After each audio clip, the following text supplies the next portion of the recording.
Hello, everyone. We want to take this opportunity to say thank you. As you grow at the Golden Boot, so do our needs, but we cannot do it without you. We ask that you continue to like our posts, share our content, and subscribe to our YouTube, Facebook, and other social media platforms. You may also visit thegoldenboot.com for the latest merch. If you would like to make a financial donation, you can do so through Cash App at #GoldenBoot or through PayPal at paypal.me/GoldenBoot. We look forward to bringing you more laughs, knowledge, and entertainment. And again, thank you for your endless support. Sincerely and respectfully, the Golden Boot team. The views and opinions expressed in the Golden Boot podcast are those of the speaker and do not necessarily reflect the views or positions of the Golden Boot podcast as a whole. Y'all ready to get rolling? Quiet on the set.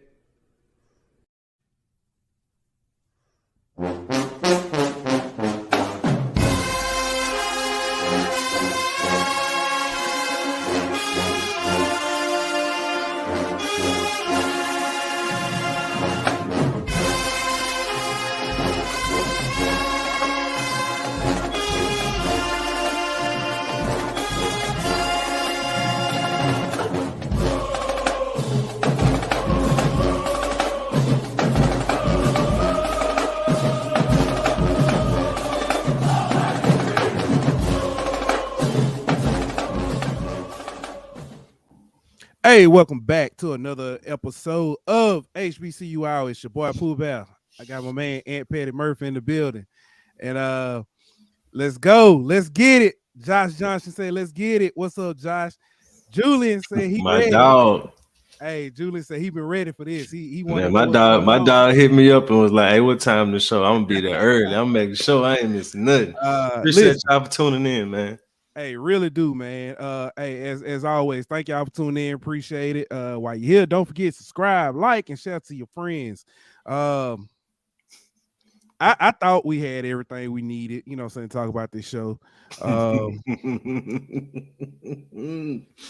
Roland Martin said, nah, let's figure out let me figure out what's going on. Let me throw my 2 cents in. And he did an interview and talked to the intern president. You petty boy. That's what he said. The intern president. I'm sorry. The interim president. Interim. Yes, he talked to the interim president. He talked to the president in the room. That's okay. Anyway, let me.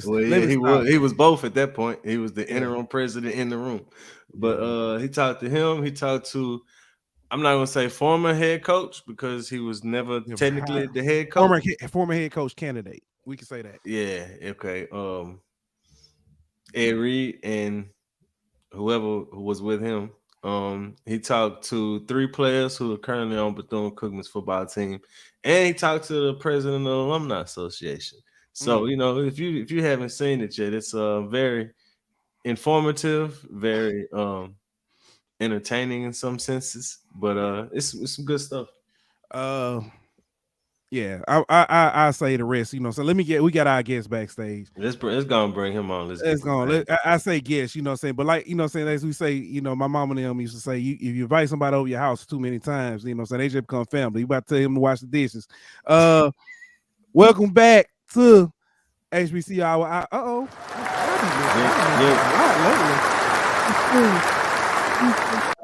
You just was gonna show his picture and then leave him backstage. Nah, I wasn't even trying to do.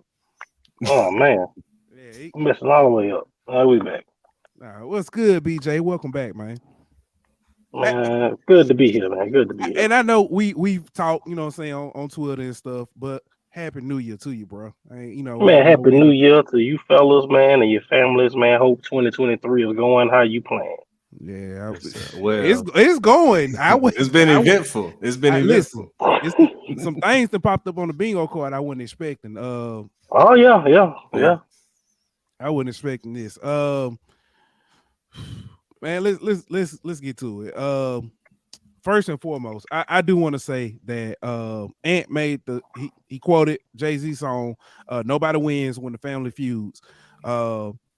It's it's a bad look on Bethune. It's a bad look on Ed Reed. But it's a black eye for HBCUs altogether. Yep. And because we had this conversation in Twitter Spaces one night. Ironically, it was an LSU Twitter Space, but somebody came in and we started talking HBCUs, and we kind of started explaining to some of the LSU faithful why this was an issue, because if something happens at Georgia, something happened at Georgia. It didn't happen in the SEC, or it didn't happen in PW, the PWIs, or it didn't. It's not looked at it like that. But when something happens at Bethune, it's a problem across all HBCUs. Yep. And so that is the problem in itself. I know some people may see this and be like, man, y'all doing a lot of laughing. This is kind of serious. Listen, sometimes you gotta laugh. My pastor used to say all the time, laughter is the key to the soul. So I'm gonna say this. While it is a very serious matter, and I think the most important thing before we get started tonight to remember is this is an institution of higher learning, and the most important people in this equation are the students. Point blank, period. President, coach, board of trustees, anybody else you want to name, none of them are more important than the students. And while we will probably laugh and joke some tonight, that doesn't mean in any form we are being insensitive to their needs, concerns, or how they feel they're being treated. But I do agree with you that sometimes you gotta laugh, especially whenever keep from crying, exactly. or even just laugh, because some stuff is just unbelievable. The timeline of all this, I forgot to look when it was announced that Ed Reed was actually hired. I can't remember if it was in December or if end of December. End of December. So they announced that they were going to be hiring Ed Reed, because we were literally just talking about Bethune-Cookman's behind the 8 ball with recruiting and everything else, because they were in a hiring freeze. Just a little background on everything Bethune-Cookman, not necessarily surrounding Ed Reed. Last year, the school was hit with 2 hurricanes. At one point, Coach Terry Sims, when they were Bethune was getting ready to play Alcorn, they stopped in Jackson State. Dion opened the doors of Jackson State to house them, help them out before they made that trip over to Alcorn for that game. So we know that there was already issues there, practice facilities and stuff, and everything damaged. They don't have an active press. They've had an interim for a while. This current interim had been there since June. The AD is also the head basketball coach, and Reggie Theus. It is currently basketball season, so he is pretty much he's busy trying to make sure he don't have to fire himself. Realistically, he's fighting for his job as well. So that's some of the things that are actually going down before any of this even transpired. Let me interject real quick on the hurricane note, and kind of just important context going forward. Bethune-Cookman is a private institution. Therefore, no state funding. Obviously, emergency relief, FEMA money is not what I'm talking about. But from the state of Florida, they receive no funds. So it's not like FAMU or the University of Florida, schools like that in the state of Florida where the governor can, make an executive order and they get funding. So keep in mind whenever we talk about this tonight. But go ahead, bro. No, that's good. I'm glad you threw that in. So that's kind of where we were up until the point of Ed Reed's actual the first time we heard from him publicly, as far as with the rant on social media. This was what, 2 weeks ago, I believe. 2 weeks ago, Ed Reed went on. The first one was actually, it wasn't necessarily it was a rant, but it wasn't so much yelling. He was more or less. He came on and said, "Hey, Dion is right. It's a lot of broken mentalities here. I'm out here picking up trash with the team. My office isn't clean. I haven't even signed a contract yet." And then he said, venting, more or less venting. Yeah, venting. So, and then he was like, "Okay, well, that's it. I'll holler." And that was pretty much it. A little bit later, he comes back, and it's the rant scene around the world where he's going off cussing everybody out. So he's calling board of trustees MFs. They ain't done anything. I've done more in 2 weeks than they've done in years. Yeah, and then that kind of led us to where, saying that I think that's what kind of led to the ball rolling on the action that happened. Was that Sunday, where they let him go? He was let go. I'm sorry, because I'm trying to make sure they would not be finishing the negotiation. They wouldn't on the ratifying his contract. Yeah. I want to make sure I use the proper terms, because he was not fired because he was not actually on contract. He never was officially hired. Correct. Never officially hired. So yeah, we'll start there, fellas. I know we've everywhere we've kind of reacted to. We did a whole show reacting to the whole. Was he right? Should he have said this, that, and the other? Before even today, I think mostly we were going to talk about, was the school right in the firing, or is this the proper action? I guess you could say. And well, BJ, I'll let you go first. Yeah. No ands, ifs, buts about it. They were in the right. Now, Bethune-Cookman, I'm gonna preface this. They ain't did a lot right in the situation. They haven't. But one of the things that they did was right was to move on from Ed Reed. And a lot of people are going to say, look at Ed Reed's credentials. He could have done this. He could have done that. Well, Ed Reed, if it's in his heart, can still do that. If it's about the mission of overall uplifting the school, then all the people he said that he had lined up, I argue they would have done it by now if they was going to do it. But they can still do that. But the things that I know that have happened, the things that Ed Reed took part in, that rant it ain't even the tip of the iceberg of the things that have happened. So Bethune-Cookman seeing that and seeing, hey, this guy this is not a way a head coach conducts himself. You got to move forward. Yeah, I agree. I think especially when you consider that they're a private institution, that's a religious institution. So of course they're going to have stricter standards and higher standards for what they deem acceptable from a person in that position. So I believe they were right. I agree with you that that's one of the only things that they did right in this process. But I feel like they had no other choice. That he kind of put them in a position where that's the only option that they had. Not only with the conduct he displayed, but some of the disrespect towards the institution. You can't sit there and take that disrespect from someone who you haven't even hired yet.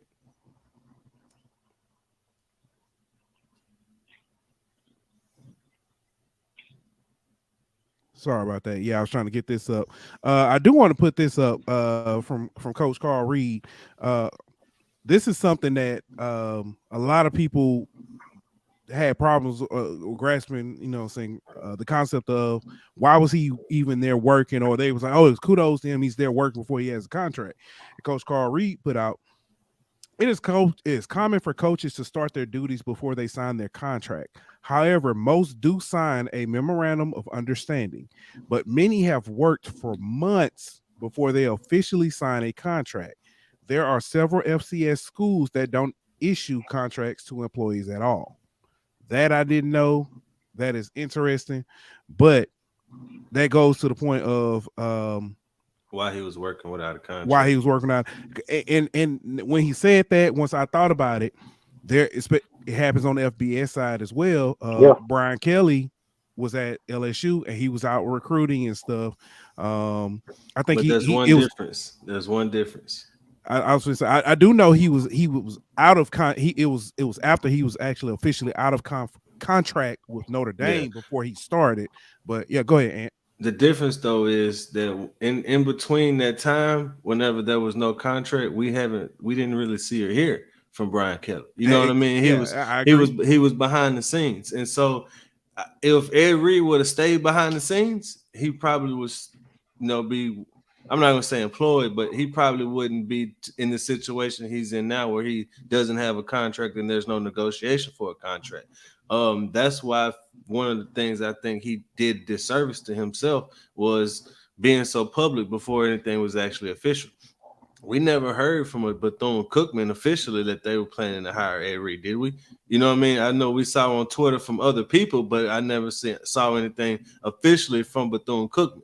And so I feel like it's one of those situations where he was kind of so excited to get started, you know what I mean, that maybe he jumped the gun and started doing things that maybe he shouldn't have done yet without having that backing behind him of a memorandum or a signed contract or whatever the case may be.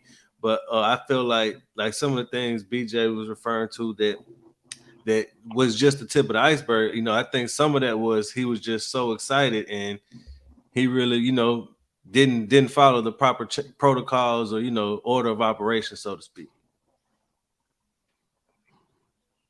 Yeah. I'm trying to pull everything up. Another thing we saw when it came out on Sunday.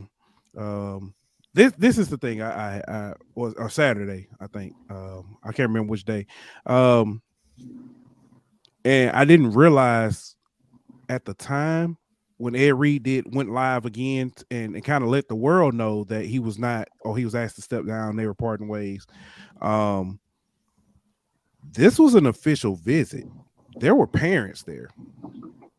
Mm-hmm. I don't know about most of y'all. I don't know what career fields you guys have. And when I say you guys, I'm not talking about you. I'm talking about people listening as well. Anytime if you step out, and you're still on company grounds and customers are there, and for the sake of this argument, I'm gonna say parents or customers, clients, patients, however you want to word it, term it, or whatever, and you're openly bashing those parents, that institution, that company or whatever, there's no turning back. There's possibly a way this could have been rectified, because that's actually was one of my questions was going to be, is there a common ground? Can they find common ground to get back? Oh, it's over with now. It's completely over with at this point. If it wasn't before today, after what I just watched, it's over with. Yeah, I gotta watch it. It's over with, bro. Yes. And I'm not trying to bash Ed Reed by any means. Whenever I say that, it just comes a point in time to where you're doing more damage to your cause than good. And I think we've reached that point where in defending his actions and trying to justify why he did what he did, and his passion and all that kind of stuff, I think he's said more things that I think have kind of added more fuel to the fire, so to speak. Yeah. And two things, and I do want to get to. First of all, people in the comments, thank y'all for commenting and interacting. I apologize for not getting to some of y'all's comments. But Xavier says the parents talked to the. I did see the video. They talked to the AD. They were talking to Reggie Theus afterwards, and they had Ed Reed's back, and they did for the most part. The problem with that, they didn't know all the ins and outs, and that's when mom and dad are having a conversation or they having an argument, and you bring kids into it. You know what I'm saying? Sometimes you got stay in a child's place or whatever. And granted, again, these parents are worried about their children.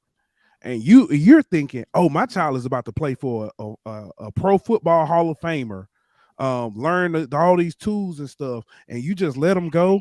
And all they've seen is his rants on or his social media posts and they've come to the campus and said, well, I can see what happened there. And oh yeah, I see where he's trying to clean up and stuff, but they may not know the behind the scenes what he's done or said. So again, I think the parents saw the passion he has for the kids. Yeah. And I'm not denying that. You know what I'm saying? You can tell he's very passionate about helping the next generation. And kudos to him for that. But that's what the parents saw. And as a parent, you know, that's what you want to see for somebody who you're entrusting your child with. You know what I'm saying? So I understand to a certain extent why they defending him, because they saw how he cared and how he wanted to care for those kids. But like you said, that's all they saw. They didn't see Ed Reed outside of that meeting room whenever he was with them. So it's only so much that you know, they didn't see the whole picture. So you can't vouch for something if you don't really know the whole picture. You know, so I feel like they were probably correct in what they were saying about how he cares for the, you know, and how he wants based the on their institution. perspective. Yeah, based on what they've seen, but they haven't seen everything.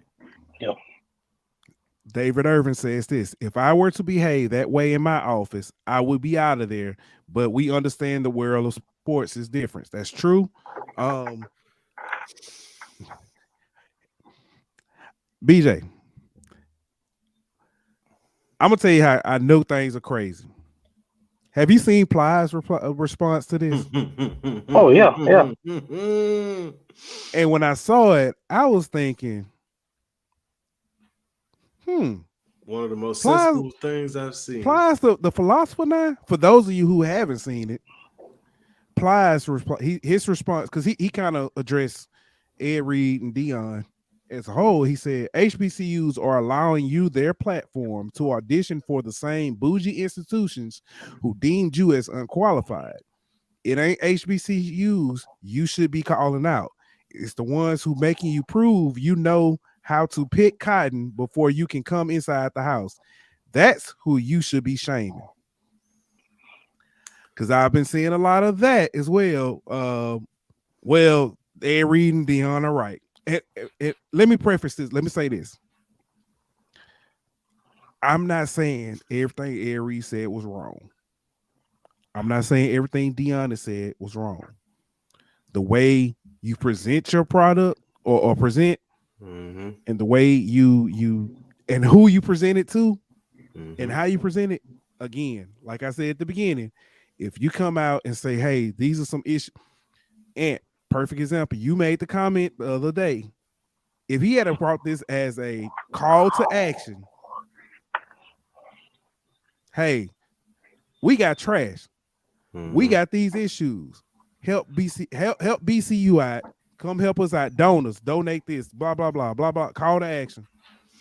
And while we're on that donor topic, I saw the Edrin James tweet where he said that Ed Reed had Shaq and Ed Reed mentioned it on the Roland Martin interview that he had spoke with Shaq and he had other donors who he didn't name but that were willing to donate. And I've seen, my question would be, what's stopping them from donating anyway? And I've seen people say that they don't trust that the money is going to be spent properly, so that's why they're not donating. Well, my question is, if Ed Reed would have been employed as the head coach, how is he preventing this mismanagement of funds? Is he somehow going to prevent the people who are mismanaging funds from supposedly mismanaging the funds from doing that if the boosters donated? Like, I don't understand what his presence there was going to change. In my opinion, that's just their way of saying, oh, I'm gonna support Ed Reed. It don't really matter where he's at. I mean, that's it. I mean, you hit the nail on the head. If Shaq was going to go give some money to Bethune-Cookman, he would have gave it by now. You know why? His mom was a graduate of Bethune-Cookman. Bingo. So it took Ed Reed to be the head coach for you to give something. When people say this, man, we were going to do this. This sounds real. Bill Cosby was about to buy NBC. Man, hey, somebody said there's a difference between a pledge and a donation. Yep. You could say I'm gonna give all day, but until you write that check, it don't mean nothing. And I think that's what we saw a lot of And I think we saw a lot of that when Deion was at Jackson State. We saw a lot of people saying they was going to do this and saying they was going to do that, but how many of them actually went through it? As Jackson State, have they got their check from P. Diddy yet? I wasn't gonna go there, but that's exactly what I was talking about. That's exactly what I was talking about. So exactly, it's been about almost a year now, Playboy. that's my point. He too busy flying his little girlfriend across the world. Carisha? I guess that's her name. Whichever one he. Never mind. Go ahead. The one he be splashing on. Yeah. We already talked about R. Kelly once tonight. We got to go to Splish splash, I was thinking of, Hey, you saying they called them the Splash Brothers, huh? Yeah, man. P did it. Oh man. I'm about to start singing Dave Chappelle. BJ, so I've been seeing Diddy don't pay his artists. They should have been known better. That is true. That is true. But BJ, so here's the irony. I think it may have been the first. No, it was like I think the second time we had you on. We were talking about, and I asked the question, "Hey, is it going to start being a problem having former NFL coaches come back and coach HBCUs?" And it was like, no, I don't think it's a problem and stuff. And again, I don't think this is a problem but the question was asked, somebody else said, should HBCU stop hiring former NFL players as first-time head coaches? And I started thinking about that, and it's not an issue a lot. It's just been an issue lately. Doug Williams wasn't necessarily a problem. Yeah, well, Doug didn't start off at a high-profile institution either, though. Okay, he started off D2. He didn't go straight. He started from Morehouse. Yeah, you see what I'm saying? Okay. So he didn't go straight to Grambling. So he kind of got his feet wet. I get what you're saying. Well, I guess Eddie George. I'm not sure if Eddie George coached prior to. He didn't. Vincent Brown, although he worked his way up, he's a former NFL player. His first head coaching job is now going to be at North Carolina, and yet he has not coached a game yet, but he's come in saying some of the right things. Also, Eddie Robinson. Eddie Robinson, Jr.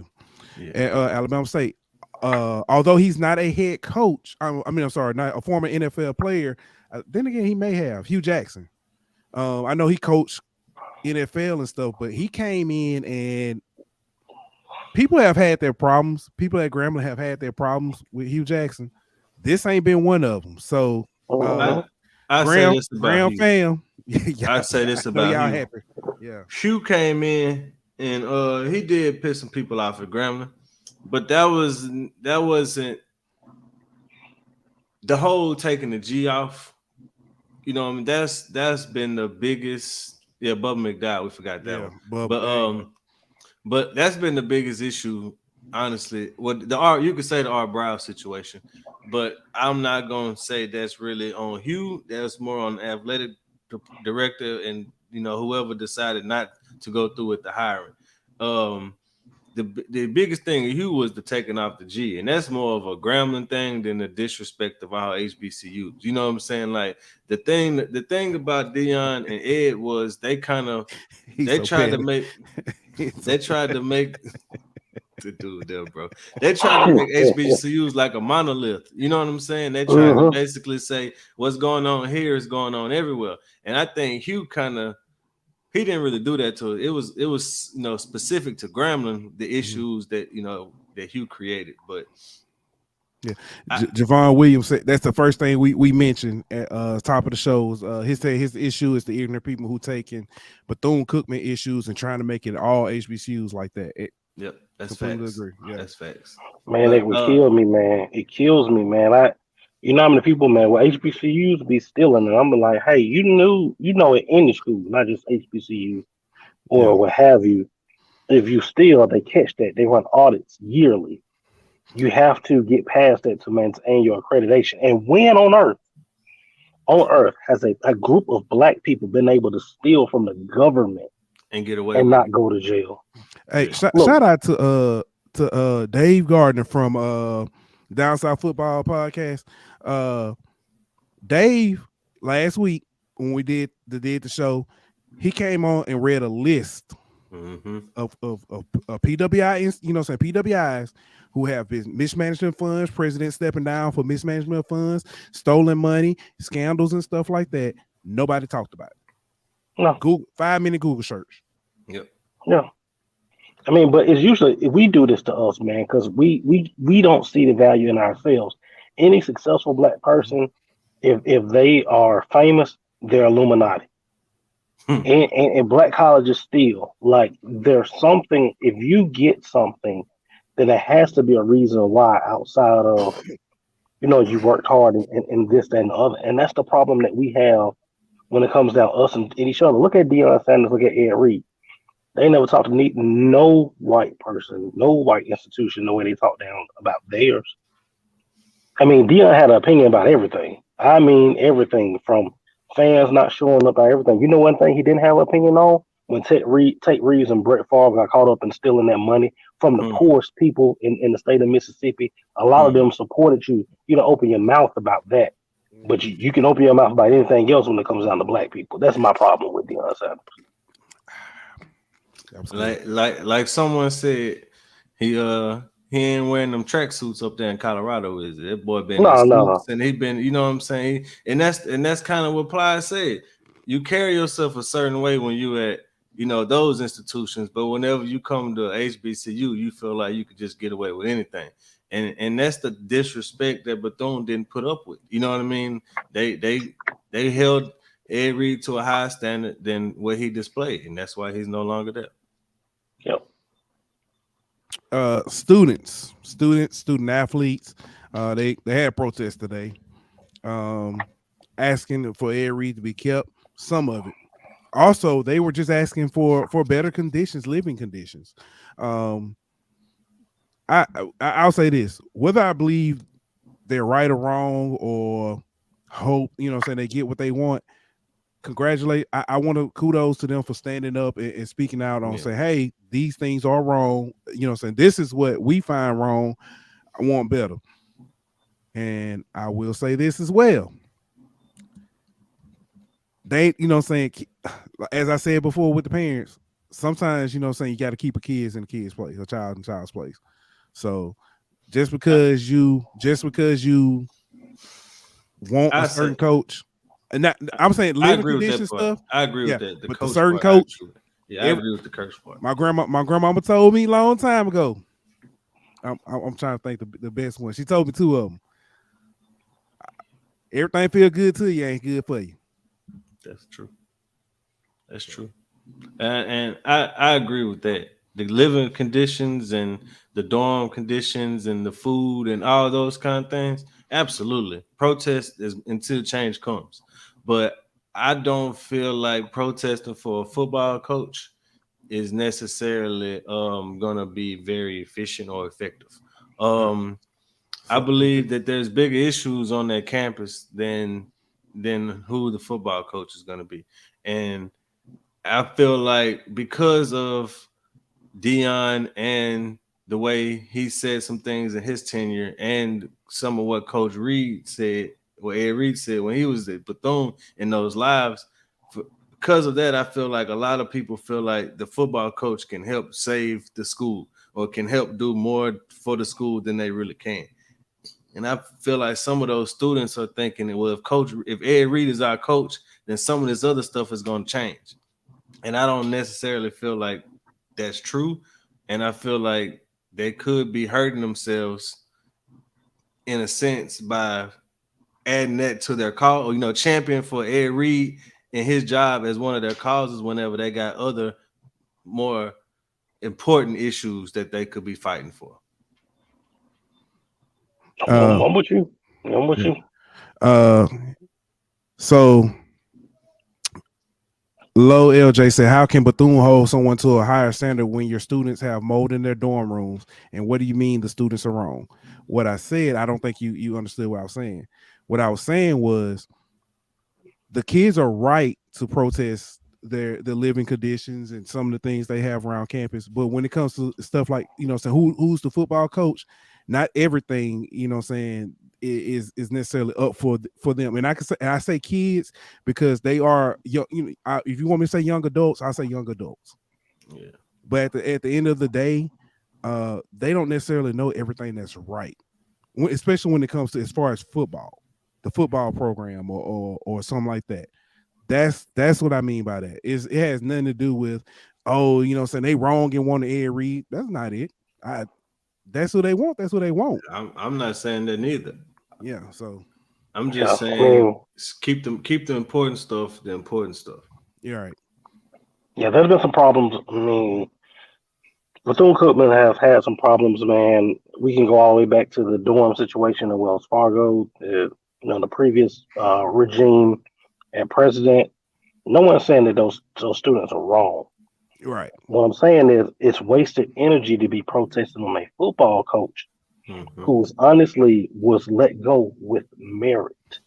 There's a lot of things that they don't know about that with merit you had to let go of Ed Reed.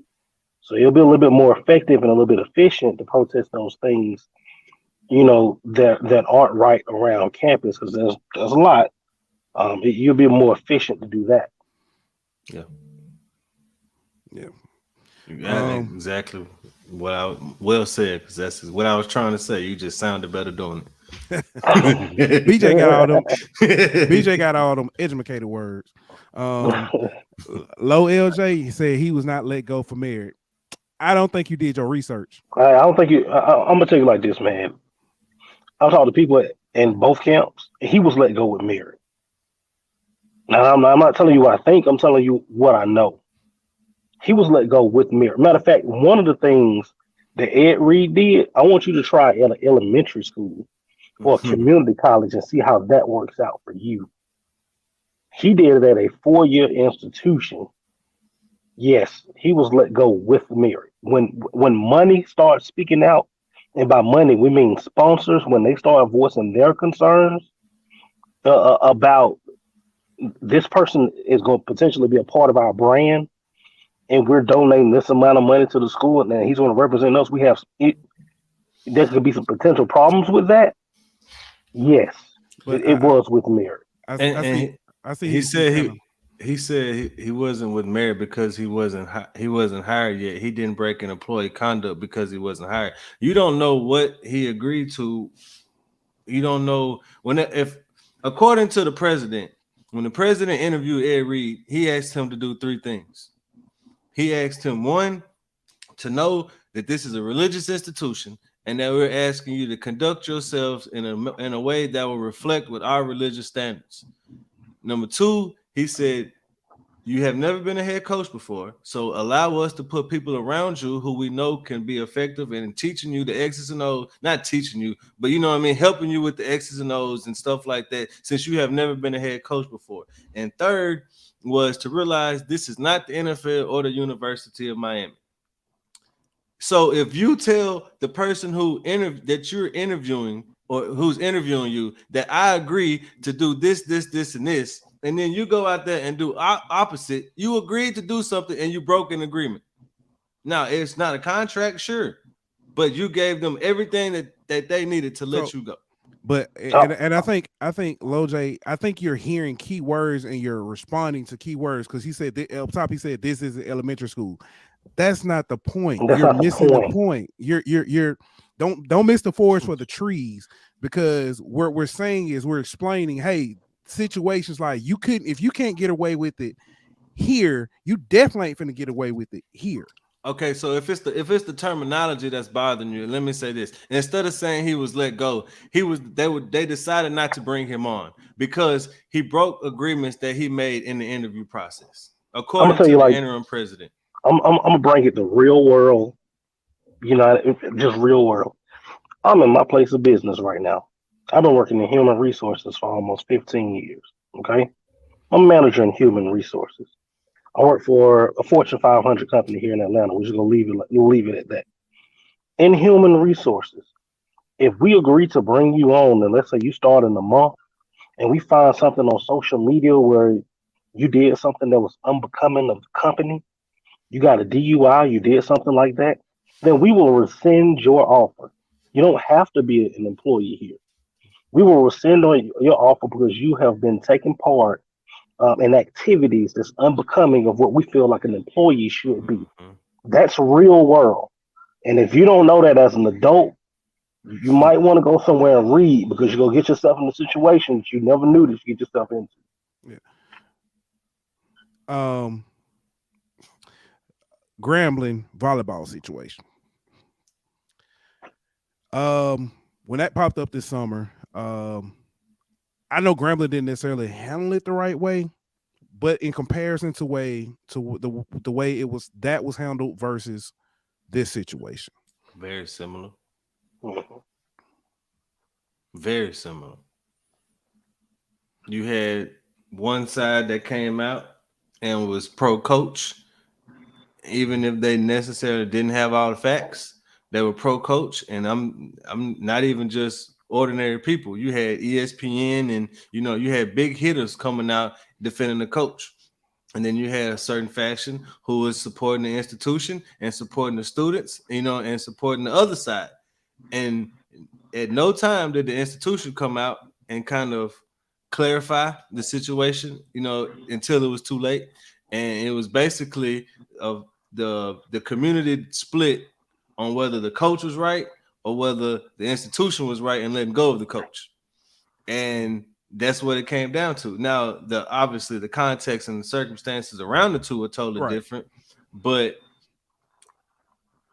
basically the big in the big picture, they were basically the same. You had people coming out blindly defending, you know what I'm saying, or blindly bashing whether right, wrong, or indifferent. I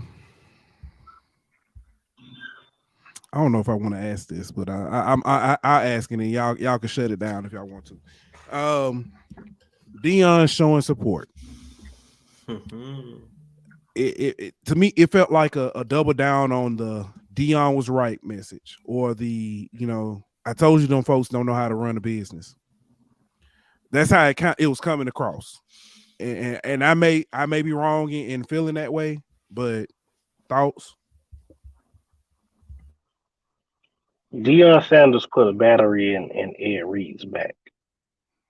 I literally right before I got on with you guys, I talked to someone, one of the insiders at Jackson State, and Dion basically painted a picture for Ed Reed, but prior before Ed Reed took anything, these people are going to do X, Y, Z. So Ed Reed came in expecting the worst, and if Dion wanted to support Ed Reed, he's no problem, and that's his boy. He can do that. But man, at some point, man, you gotta tell your boy, man, this ain't it. This ain't it, and that didn't have to be on live. You know what I mean? Like that didn't have to be on live, and it's like, man, it's unfortunate that these last two situations with Dion and Ed Reed, I feel like from a PR standpoint have been just as harmful to the schools as their tenure was helpful. Yeah, that's very. I think what Xavier said right here was part of it, that he was just trying to support, his brother. But I also kind of agree with what BJ was saying. I think when Dion laid out the blueprint for Ed Reed, that some of that was, hey, you're gonna have to deal with this, you're gonna have to deal with this, you're gonna have to overcome this, kind of paint a picture for what he was gonna expect, not realizing it was gonna be a totally different situation that Ed Reed walked into. And then if you noticed on the live, whenever Dion joined his live at the end, he said, sometimes you're just gonna have to leave. And he almost insinuated, that's the point. Yeah. Almost insinuating as if Dion just had to leave Jackson State. You know what I mean? And basically because the people wasn't almost trying to martyr himself, as the reason why he left Jackson State. And I think that's dangerous rhetoric. Especially with all of the nonsense that came out after he left Jackson State from them stealing money and all, you know what I'm saying, all this kind of stuff. And then you say this as if, sometimes you just got to leave. Like he was basically had no other option but to leave. It just further paints the notion that HBCUs are substandard and that, you can't win at a HBCU or you shouldn't go to a HBCU. I just don't like the narrative that it paints. Yeah. I don't want to keep addressing one person in the chats, but I do. I was low LJ. I appreciate you for your comments and stuff. But you're saying stop being PC and stuff. But Bethune has these issues for years. We've literally addressed that. Nobody's denying that. And then he brought up the Grambling. We understand that HBCUs have had issues. Nobody is denying that. Nobody is trying to sweep that under the rug. But did you bring up the fact that Georgia had mold in their dorms 2 years ago? Did you bring up the fact that other institutions, Tulane had mold in their dorm? Did you bring up? You're not bringing up those other institutions, so don't bring it up for every single HBCU issue. But Georgia won the national championship. So. You have one school, right, and then you bring up the whataboutisms for 106 other HBCU institutions, and we don't do that in any other instance. So why are we doing that for HBCUs? You said forget Georgia or Tulane, but why are you bringing Grambling up if this is about Bethune? You see what I'm saying? There's also a thing called nuance, and I'm learning that a lot of our people struggle with that. And I would never think that adults would struggle with nuance. That's usually a thing that kids struggle with. When it for kids is this or that.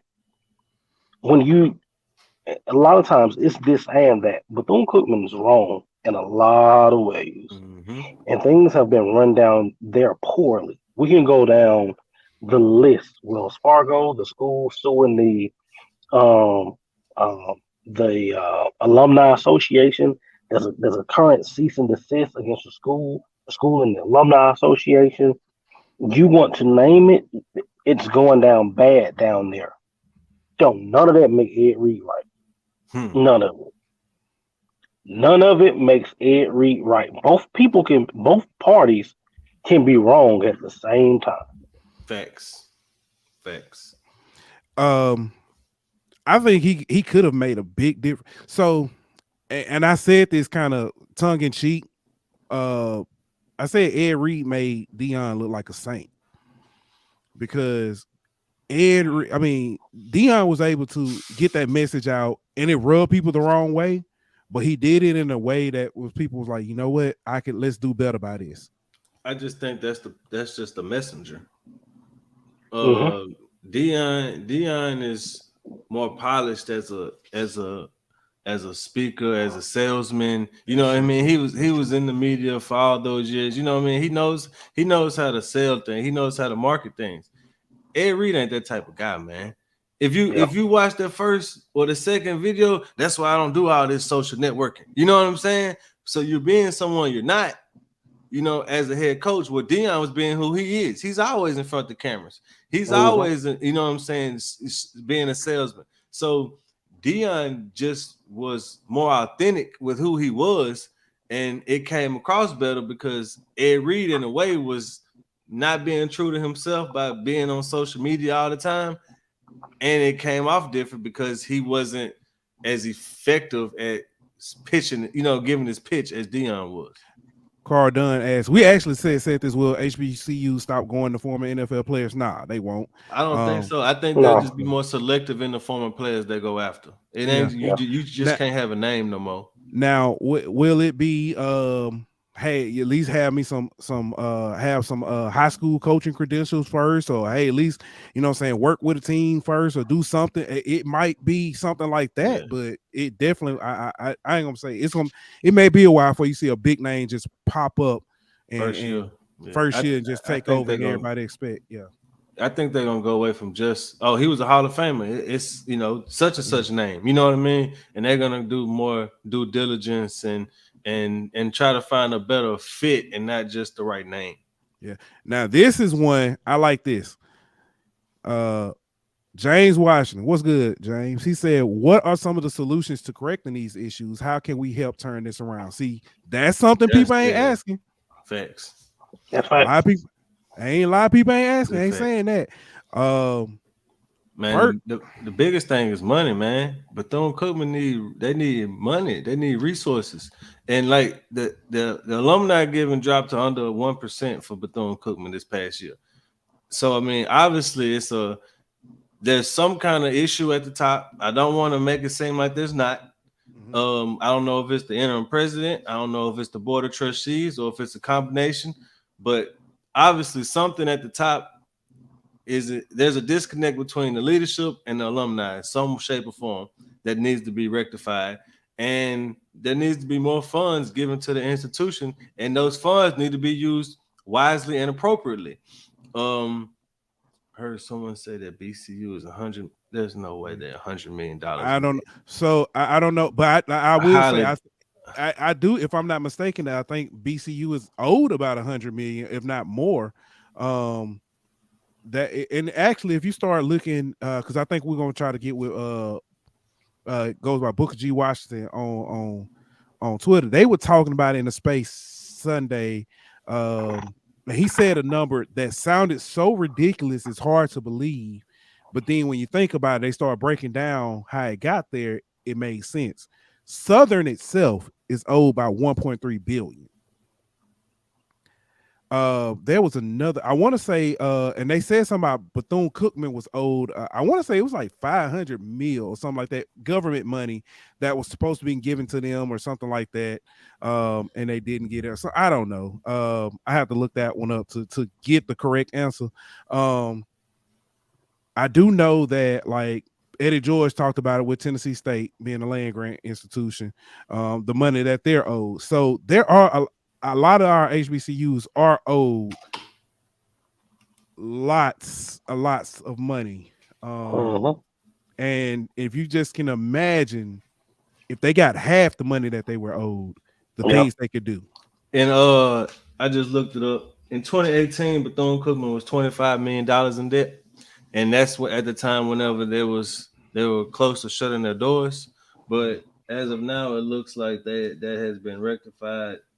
And as of March of 2020, it was only $8 million in debt. So I'm pretty sure that $100 million is not factual. Yeah. Here, Jared Lott says that FAMU, North Carolina A&T, Southern, and Prairie View are all owed over $1 billion. Yeah, it's 12. There's like 10 schools that if you combine them are owed over $12 billion. Yeah. So, but so James, to kind of answer your question, money. If you can donate. No. That's not how much they were in debt in 1 year. That was their debt as of that year. And I think the biggest thing to do to kind of help Bethune-Cookman is you gotta shed a light on what's going on and publicly embarrass the board of trustees. Who, I'll be honest with you, I'm talking to people from Bethune-Cookman. There's no trust with the board of trustees because they're private. There's no oversight. They oversight themselves. And they've signed off on a lot of things that put Bethune-Cookman behind the 8 ball. So there's not a lot of trust there. And like I said, these same board of trustees that suing, that file suit against the Alumni Association. They talked about that in the interview with the interim president about how the board of trustees fired the president. Then actually the board of trustees president tried to become president of the university. And was deemed unqualified, but is yet still on the board of trustees. That's a conflict of interest in itself, right there.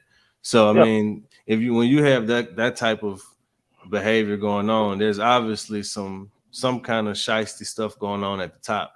So my thing is, like I said, rectify the relationship between the board of trustees and alumni, and if that means getting rid of the board of trustees and bringing in a new board, then so be it. But you have to rectify that situation somehow. Yep. All right, fellas. I guess we getting close to about an hour. We forgot one topic. and it ain't on the topics, but we gotta talk about it since we're bringing this up, and the misinformation being spread. Okay, let's do that. Deion Sanders' daughter, and her comments, incorrect comments about Jackson State University.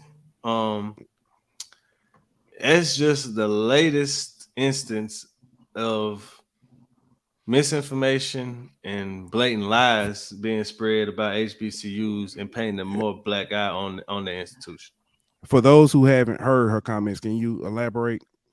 I don't remember the name. Or you want me to pull it up? Go ahead, pull it up. But she basically made the statement that there was murders every couple months on Jackson State's campus, and that she basically didn't feel safe and all that. And it's just like it contradicts what her brother said. And at the post game, when he said people talk about the crime of Jackson, but we didn't see none of that. So I just don't understand why she felt the need to say that and further damage the image of Jackson State that has already been damaged since her father left. I mean, they was called thieves, they was called all kind of things when her dad left. So why further that? All right, here we.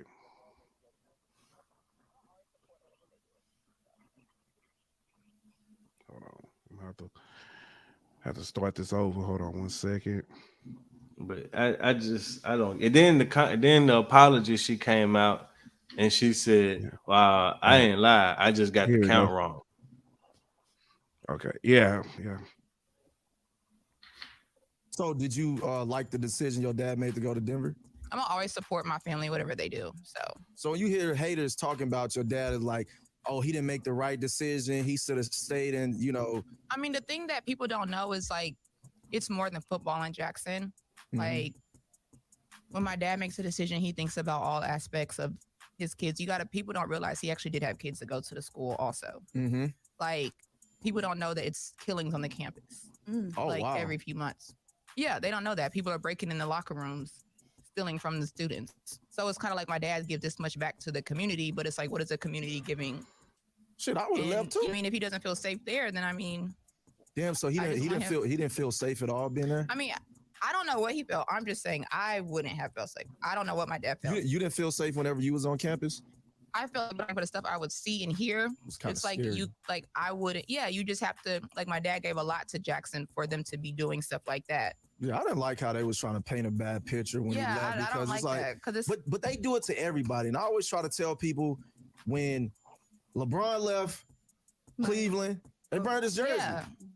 They gonna do that to everybody. And it's like, what more could he have done? He did what all he said he was gonna do. Yeah. Yeah. Hey, I appreciate you for coming by, LJ. You can see yourself out though. But yeah, he said corny topics, but it makes sense. It's not corny whenever it's but you care about HBCUs, and she's giving misinformation. We talking about the misinformation that's being presented. But go ahead. It's not just that what she said was false. It was go ahead. It was the way she basically, the way she said it, is it was the truth, and doubled down on it in her apology. Basically it's utter lack of respect for Jackson State, to where she could feel like she could just make stuff up. Yeah, she could just make stuff up, and you know what I'm saying, and it doesn't really matter if it's true or not.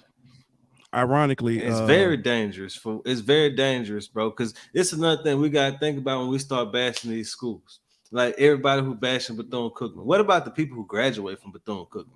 You know what I'm saying? What about the people who just graduated? They got that diploma hanging on their wall. Now they got to go out into the workforce and try to sell themselves as a graduate of this institution that all y'all out here bashing. And if I'm a Jackson State alum and I go and people, oh, you come from that hood school where they be killing everybody on campus and all that, and it's not even true. So you're painting not only the school in the bad light, you're giving every alum, every person who graduated from that school, you're making it that much harder for them whenever they leave that school and go out into the real world. It's dangerous, man.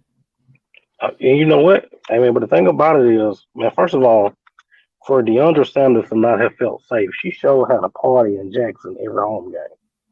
I mean, her face was on flyers. She was at the games with a jersey on. I mean, she looked like she felt pretty safe to me. Now, you know what I'm saying? I ain't had no conversations with her. I sure saw her a couple of times. I know she had parties, but she's just doing what her dad did. Her dad lied.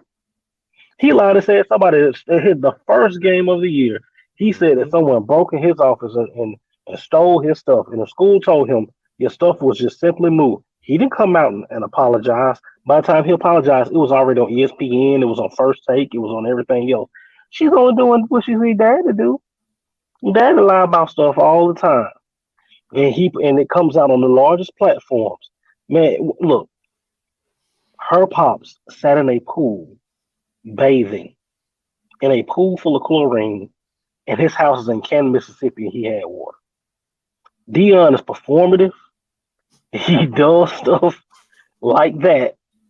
And I was telling Jackson State people when he was there, but now y'all feel it. Now you feel it. Yeah. It's my thing is if we don't call this type of stuff out, then calling out the Bethune-Cookman stuff, yeah, I mean that still matters, but it's only gonna do so much good if the rest of the world still views you the same way. Man, listen to these are, and I'm looking this up. This is looking at the crime records, right? Yeah. These are the actual homicides on the campus of Jackson State University. You ready? All right. We got to go back May 14th, 1970. There was 2 students killed by gunfire by police. This is actually what's called the Jackson State killings. That's a big story behind that. All right. The next killing, you got to fast forward all the way to November the 18th of 2022. So murders every other week, every other month. That's about to say it was only one. I count 2 in 52 years. That's what I'm saying. But Colorado's campus. Hey, that now people look up Boulder. Go look up Boulder. Yeah, exactly. Matter of fact, go watch the 30 for 30 on Colorado. Remember, if you guys I'm 37.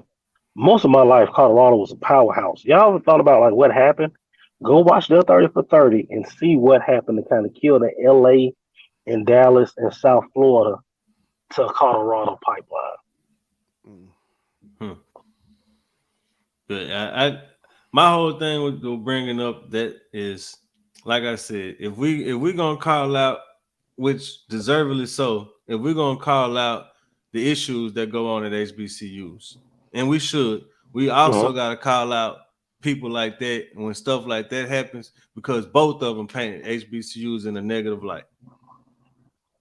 I mean, it's what we do to, unfortunately, man, it's what we do to black people. Like I said, any black celebrity that's famous, that's doing too much, oh man, they're Illuminati. My boy said that's just the way that we do each other. My boy, every college has issues, but HBCUs get highlighted because black people love to tear other black people down. We're our own worst enemy. That's facts. Yep. That's facts. Yeah. Oh man. Fellas, I appreciate BJ always. Yes, appreciate you coming on, man. I mean, appreciate y'all, boy. Helping provide some clarity on some stuff. I know we don't have all the answers. Hopefully we've answered most of y'all's questions, or at least shed some light on some things. But look some of this stuff up, man. Not everything you see on social media is the exact truth. Things we do know. Bethune-Cookman holds some accountability. A lot of accountability. A lot of it. Ed Reed owns a lot of that's one issue I didn't bring up. He's lacking accountability. He seemed to be passing a lot of, trying to pass a lot of it off, but he is his own worst enemies at times. We talked before the show, just listening to some of the like who he kind of sounded like. I hate to say this about every time a football player acts up or starts, spazzing out or whatever. But Antonio Brown and CTE start sounding. It's like, is this, is he having an episode? Is he tripping? Is he just truly just passionate? But when you start going so far, when you become so erratic, it becomes an issue. You start wondering. So, but again, back to things we know. Like I said, Bethune-Cookman, they got some things they need to look in the mirror and correct some things. Some people need to be moving on to other careers and to help get that school back to where it needs to be. Somebody will coach football at Bethune-Cookman next year. It doesn't have to be Ed Reed. And football does not, we may want it to be good, but football doesn't have to be, good for them to get back on track next year. So, most importantly, the students are what matters in this whole equation. Bingo. Yeah. We gotta make sure we keep them in the forefront. As much as people want to defend Ed Reed, or as much as people want to criticize Ed Reed, the only thing that really matters at the end of the day is those students' well-being and those students being put in the best position for them to succeed. Yeah.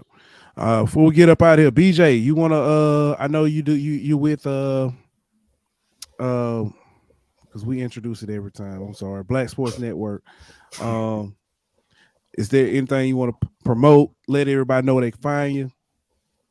Hey man, Black College Sports Network, man. It's me, man. BJ Jones, man. Teaming up with my man Joshua Sims and Erica Rochelle, man. You got it, man. The X's and O's show, man. It's coming. You guys will probably see us on Twitter this week, man. X's and O's, myself, man. Joshua Sims from North Carolina Central University, and Miss Erica Rochelle from Howard. So, man, we got a mix right there, man. Got a mix, a little swag, little me at. All the other good stuff, man. And like I said, you can catch me on Twitter, man. Inside HBCU F-Ball. And kind of everywhere else, man, on the Black College Sports Network, whether it's on Dr. Cavill's show, Carlos Brown, or whoever. I'm kind of here, there, everywhere. Yeah. Josh had one of the best quotes. Celebrities don't win football games. Nope. Big facts. But yeah, check them out, brother. Again, appreciate you as always. And Ant, you got anything else before we get up out of here? Nah, man. We'll see y'all on Wednesday. All right. And like that, we out.